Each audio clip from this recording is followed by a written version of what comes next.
What's up everybody, Jay here and welcome back to the Plant to Tank, and today I just want to talk a little bit about how to avoid algae for beginners. And I see a lot of beginners making some pretty big mistakes, especially for low-tech tanks. This video is mainly directed towards low-tech tanks, so no CO2 will be spoke about in this video. And I also want to make a quick apology to all of you guys. I was going through my YouTube settings the other day and I realized that in my monetization settings I had non-skippable video ads, and I think it's checked marked by default or something like that. But anyways, I think they're super annoying, so those have been disabled. And if you've left one of my videos because of a non-skippable video ad that's like 2 minutes long, I really apologize for that. And the 10K giveaway will be happening very soon, so I'm in the middle of transitioning jobs right now, so keep an eye out for that video. It is coming. So anyways, let's get into the video.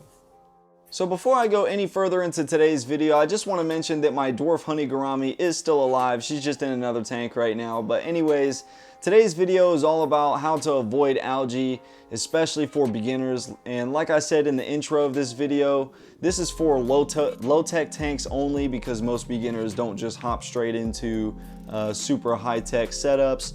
And so yeah, when you're setting up a planted tank, I always recommend using either dirt or Aquascaping, which both of those are going to leach a ton of nutrients in the first couple weeks. In my experience, doing 2 big water changes, probably more than 50% in the first 2 weeks, is going to help you out a lot with the algae in the beginning. And algae in the beginning process really isn't too big of a deal. Your plants are going to be trying to get used to their new environment and the new lighting and the new substrate and the new water parameters and all that stuff. So in the first few weeks, even the first couple months of a planted aquarium's life, can be kind of challenging to get over the whole algae bump in the beginning.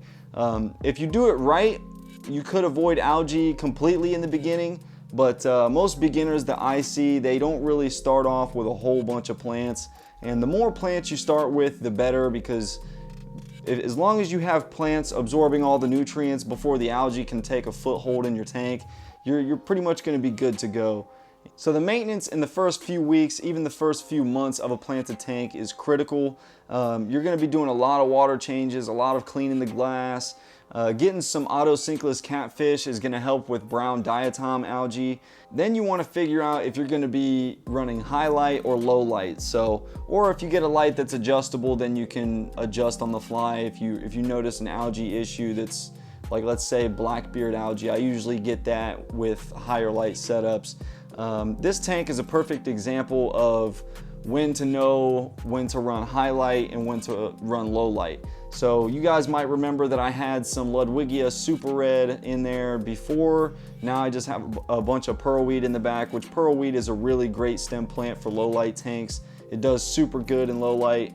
And so I took the Java Fern out and added some Anubias, which is also another really low light plant. And all the plants in this tank do tolerate low light really well. And in my opinion, you should run the lowest amount of light possible in order to avoid algae in the long run, because if you want to set your tank up and you want it to last a long time, running a low amount of light is going to be the best option for you if you're a beginner. Sticking with low light plants in the beginning, stuff that you know is just going to be super easy to grow, like dwarf Sagittaria. Almost all crypts are super easy to grow. All kinds of Anubias, Java Fern, the normal type, and Java Fern Windalove seem to be super easy for me. And to be honest with you, this light is on 12 hours a day. It has a 4-hour ramp up to 40%, and then it has a 4-hour ramp down to 0%. So this tank is getting 40% of this light's output, which I believe is like 6 watts or something like that. And so it's not a whole lot of light getting pumped into this tank. And as you can see, everything's still thriving. Nothing's dying. Nothing's turning yellow because I don't have any CO2.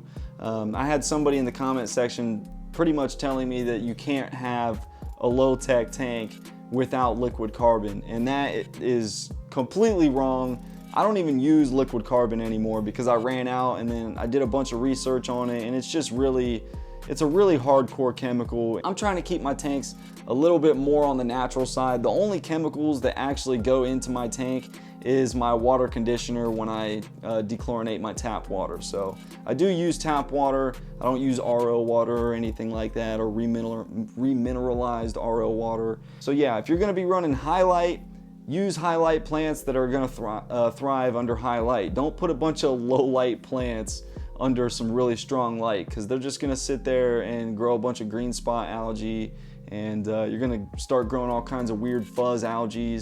And blackbeard algae is a really easy thing to get if you're running super high light. That's why I always say that it's better to stick with all low light plants or all high light plants or all medium light plants, because if you run low light plants with high light plants and you mix those two together and you run a bunch of highlight, your highlight plants might do really well, but then your low light plants might just sit there and grow a bunch of algae and not do anything, and then you're confused as to why your Anubias isn't thriving.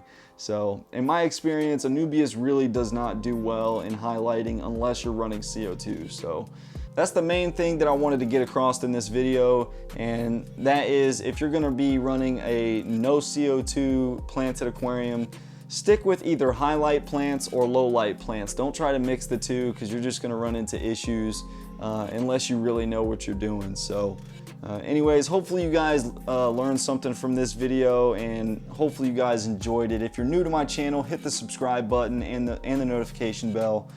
And if you like this video, hit the like button. And as always, keep it planted.